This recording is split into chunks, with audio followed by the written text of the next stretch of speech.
Welcome back to Tailgate Talk. I'm your host, Wyatt G. We're back with another podcast. Now, I'm here with a very special guest. You've seen his artwork all outside on the fences of Lambeau Field, also inside the stadium as well, on the field. He also does players' cleats now. Please welcome our great friend, very special guest, Spencer Young. Spencer, how you doing, brother? Good. Thanks for having me. Appreciate it, Wyatt. There's been a big difference between 2024 and 2023 for you. What's been the biggest difference between this past season and the year before? Well, I would even go farther back than 24. Each season, I'd probably do at least one pair of football cleats for a Packer player, and then it would be, on and off. Maybe I do one, maybe I do two, and then one year I don't do any. And then 2025 came and bombarded me with a lot of awesome projects. I ended up painting over 60 pairs of cleats this season for, I want to say it was close to 30 Packer players.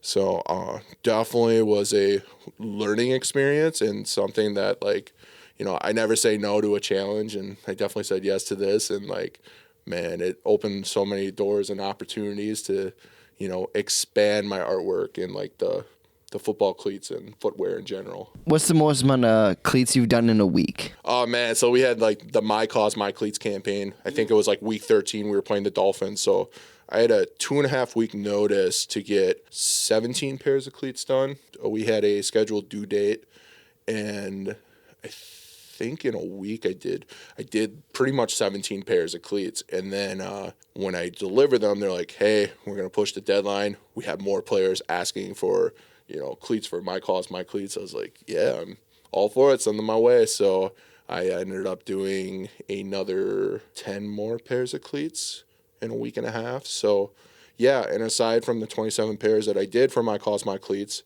I was still doing cleats before the week 13 game. So I would paint a pair for Jaden Reed or Dontavian Wicks, Malik Heath. I don't think I was doing cleats for TJ Slayton until My Cause, but it was a lot of Packer players that were just asking for stuff aside from My Cause, My Cleats, and just had to take advantage of all those opportunities, Facts. No, totally.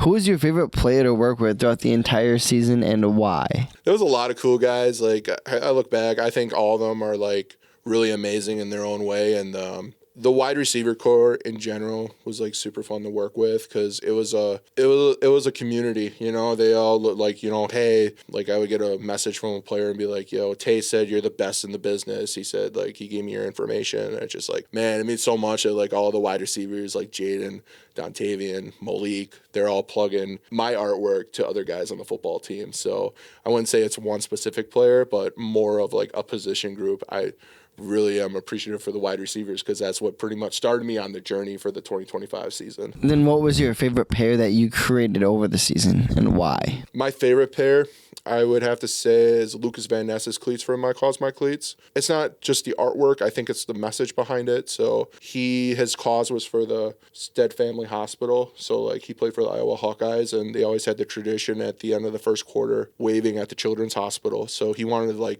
capture that moment on a pair of cleats. So we had the hospital in the background, we had the hands waving, and then we had kid handprints throughout the one pair of cleats. And we incorporated the Iowa Hawkeye colors, and he had an amazing game against the Dolphins. I think he had over 2 sacks that game. They were auctioned off, and I believe they went for over $3,500.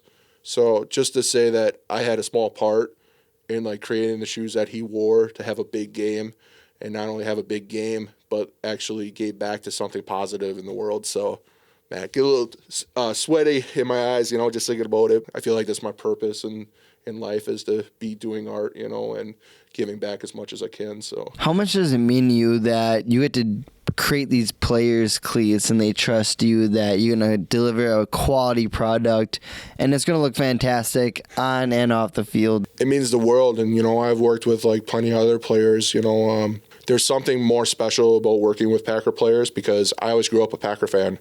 My grandpa was the biggest Packer fan. He was an artist, and, I kind of feel like I'm carrying out a legacy. Just if he was still around and he'd be and I got to tell him hey, I'm doing work for Packer players, he would be losing his mind. He'd be telling everyone in town, every stranger he met about like me doing work for like these guys. And yeah, it really does mean a lot. And I think doing work for the Packer players in general is like something that I always hold dear in my heart, you know, when I'm 60, 80 years old, if I make it that long, hopefully.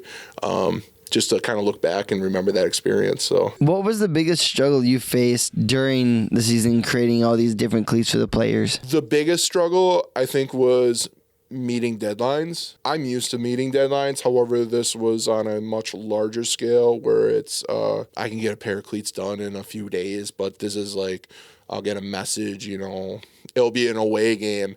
And I'll get a message, you know, Friday afternoon, Friday evening saying, hey, can you do a quick turnaround on some pair of football cleats? And I go drive to the stadium, pick them up, bring them home, paint them, and then I go deliver them out to Lambeau. I'd give them either to the player or the one of the staff members, you know. So it's you got to turn around in less than 24 hours, you know. So, I mean, I think that's always pressure to try and meet deadlines. And on top of that, you have more than one pair to do usually. So I do my best. I'll deliver. If someone says, hey, can you do this? You know, like, yeah, I'm going to make it happen. I'm going to find a way. So from like a basic person's point that doesn't paint like that, like you, how hard is it to paint a cleat for a player? How hard is it in general? It's crazy. So like I've been customizing shoes and cleats in general for about 8 years now, and it's definitely a learning curve. It's definitely something where you have to practice over and over and over and over again. And even right now in my career, I still am telling myself, you need to get better at this. You need to improve in this. And when you tell someone if they want to be good at something, like you practice, you do it every day. You do it until you don't want to do it anymore. You do it some more. So I feel as if, you know, the time I put in definitely like reflects on what my work shows on the football field. And they're only going to get better from here. So that's the mentality you got to have. What's harder to paint, a fence or a cleat?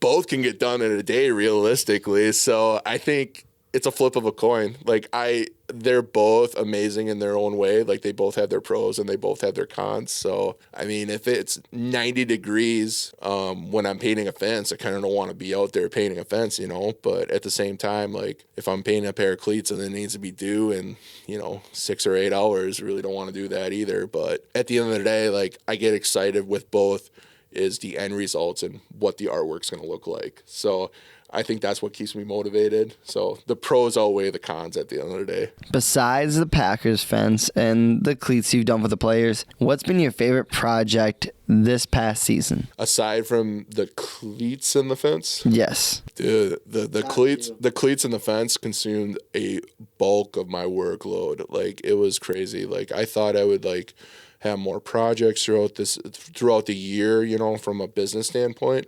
But the cleats definitely turned into its own business where, you know, I had to pay attention to all that. I mean, aside from that, I would say just my mural work in general. Like I do a lot of Airbnbs around the area. I would say before the season, like I was doing a lot of murals in the Green Bay area. Just finished one recently, but it's really cool. It's a golf simulator. So they laid out the turf and everything, and they got the projector, and they wanted like a mural on their wall and kind of like a vintage country club vibe. So I don't want to give out too much details until I avail it on my, you know, social media account. But the mural work is a bulk of my work. And then the one thing I did miss for creating all these cleats and the Packers fence was kind of doing my own thing. I usually set time aside to like work on my own stuff. Never really had the time to do it this year, so that was kind of a first for experience right there. So I don't think there's going to be a moment anytime soon where I'm going to be sitting down doing my own thing, but I'm A-okay with that because at the end of the day, you know, I'm getting paid. It's going to pay for my rent, my mortgage and my bills and everything, so I can't complain at the end of the day. What big upcoming things do you have? Because obviously the draft is right around the corner. What do you have all coming up in store? It's kind of keeping it on low key at the moment until we get things all finalized, but essentially I would expect some amazing things with the Packers fence that I paint every year. Possibility of another fence as well, you know, and I might do live painting out there on draft day, you know. I got a spot kind of lined up. So I want to be submerged in the experience, like it's a once in a lifetime opportunity. They might not even ever have an NFL draft in Green Bay again. And, you gotta savor every moment. So any excuse that I can make for work to be out in Green Bay during draft week, I'm going to find a way. So how excited are you for this upcoming season? Because obviously you said you're going to paint another fence before the season then too. You got the draft and the season. Yeah. So the NFL draft we're going to have it up before the NFL draft so the fans can experience that. And then we're going to have that posted until it's always the day before the first home opener. So it'll be up there for a few months before we'll repaint over it again. So I would say expect this fence to be more NFL fan friendly versus the traditional one where it's more Packer fan friendly. Because at the end of the day, you're not just welcoming Packer fans from all around the world. You're welcoming every NFL fan across the world. Yeah, I hate to say it, you're welcoming Bears and Vikings and Lions fans even, for how much heated rivalry we have, at the end of the day, we got to be good hosts at the end of the day too. So we got a little sneak peek, NFL fans all around. You gave us a little sneak peek, got it out of you. Yep, there we go. Yes, clip that. Yes. That's it. That's the podcast. We're done, guys. So you got a lot of big things coming up in store, and then obviously we'll probably expect more player cleats on the field. I hope so. It's kind of once the season ended, everything kind of slowed down, which it makes sense. They're not playing a game. They don't need cleats, So they all, like, one of my favorite things this past season was the My Cause, My Cleats campaign. And I was lucky enough to go to that game, and I remember just I had to stop myself and wow, this is so surreal. Like, you did 27 pairs of cleats for Packer players, and I messaged the guy who really got my foot. He got me into that that space to work on cleats for players, and that was Jane Reed. And I just decided before the game I'm just gonna message him and be yo, I'm super grateful for everything. You have no idea how much this means to me in my art career. You have no idea. I'm just really grateful, and didn't even expect to get a message. And he's just yo, you're my dog. I appreciate you. You have a happy Thanksgiving. It's one of those things where it meant the world to me just to have that message, to validate everything I did throughout the whole season. I just, at the end of the day, I'm a fan. I just want to give back to, not only the players, not only the coaches, but fans in general. I want to continue the tradition of what makes Green Bay so special, and I think a lot of it has to do with the fans too. So. And then Spence, where can people find you on Instagram and your website? They can find me at Forever Young Designs. It'll either be written out FOREVER, or it'll have the number 4 and then Ever Young Design. So you gotta kind of do a little search. Usually and figure 4. it out. We got the 4. Yeah, so that's why I'm always posing like this with photos. People ask me that all the time. But yeah, then my website, foreveryoungdesigns.com. I want to drop some merch on there here shortly. Trying to get everyone hyped for the NFL draft. So. Well, yeah, we appreciate you, brother, and best of luck to you in the upcoming draft and everything with the season. Appreciate it, man. Thanks for having me on. Make sure you guys subscribe, check out Spencer on Instagram, his website. Also see him on game days, the draft, etc. This man's all over Green Bay, especially in Packers season. So I'll do my best. Check y'all later, guys. Make sure you follow along. We'll see you guys at what? We'll see you guys at the draft. Let's go. Yeah, it's got to be a draft. Yeah, for sure. Oh, the draft's going to be electric. I can't wait. Yeah. Are we going to fit that many people in there? That's the thing. It's going to be crazy. 1 million people. You got 100,000 people at Lambeau Field on I'll game need day. some special access, that's for sure. We'll see you guys at the draft. Go Pack, go.